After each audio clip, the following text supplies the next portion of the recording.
শুভ দুপুর বন্ধুরা। তো বসে গেছি আমি খাবারের থালা নিয়ে। তো চলুন আজকে কি রান্না করেছি আমি দেখাই। তো আজকে আমার এখানে ভাত, এখানে আছে আবার নিম বেগুন ভাজা, এখানে আছে শিম আর বেগুন দিয়ে ঝাল, সর্ষে পোস্ত দিয়ে ঝাল, আর এটা হচ্ছে ডিমের তরকারি, ডিমের কালিয়া। তো যাই হোক, আমার আজকে তিনটে রান্না হয়েছে আজকে বন্ধুরা। তো বন্ধুরা, আজকে আমার হচ্ছে এই মেনু।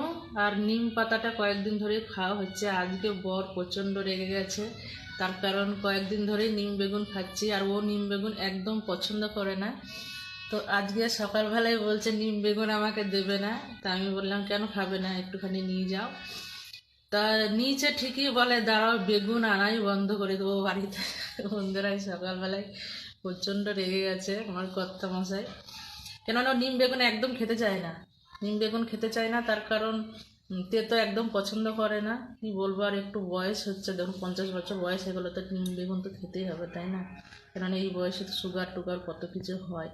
আমি ভয়ে খাই, আর ওকেও খাওয়াই, আর তাছাড়া আমি ভীষণ ভালোবাসি, সেই জন্য আমি খাই।